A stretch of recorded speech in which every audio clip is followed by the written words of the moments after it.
5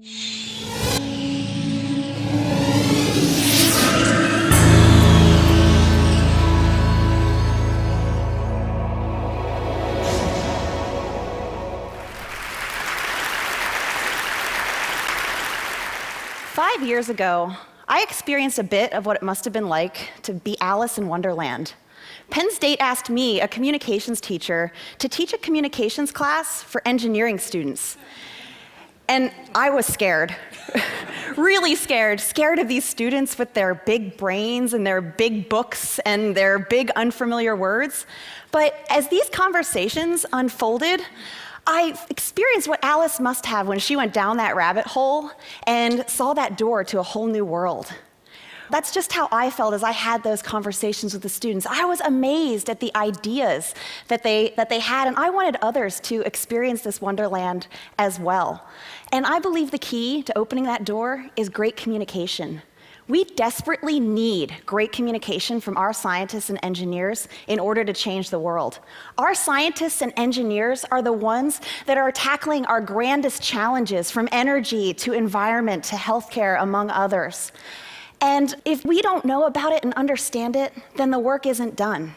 And I believe it's our responsibility as non-scientists to have these interactions. But these great conversations can't occur if our scientists and engineers don't invite us in to see their wonderland. So scientists and engineers, please talk nerdy to us. I want to share a few keys on how you can do that to make sure that we can see that your science is sexy and that your engineering is engaging.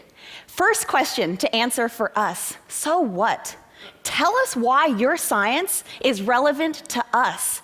Don't just tell me that you study trabeculae, but tell me that you study trabeculae, which is the mesh-like structure of our bones, because it's important to understanding and treating osteoporosis.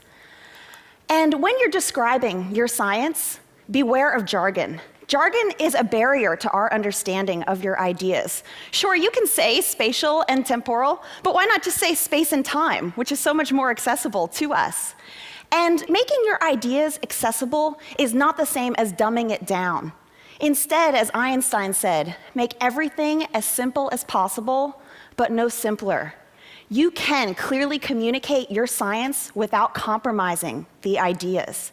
A few things to consider are having examples, stories, and analogies. Those are ways to engage and excite us about your content. And when presenting your work, drop the bullet points. Have you ever wondered why they're called bullet points?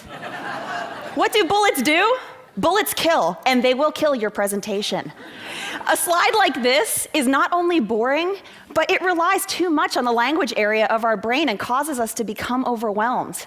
Instead, this example slide by Genevieve Brown is much more effective. It's showing that the special structure of trabeculae are so strong that they actually inspired the unique design of the Eiffel Tower. And the trick here is to use a single readable sentence that the audience can key into if they get a bit lost, and then provide visuals which appeal to our other senses and create a deeper sense of understanding of what's being described. So I think these are just a few keys that can help the rest of us to open that door and see the wonderland that is science and engineering. And because the engineers that I've worked with have taught me to become really in touch with my inner nerd, I want to summarize with an equation.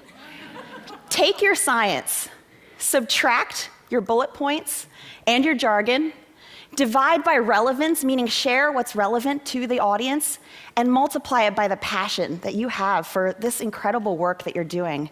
And that is going to equal incredible interactions that are full of understanding. And so scientists and engineers, when you've solved this equation, by all means, talk nerdy to me. Thank you.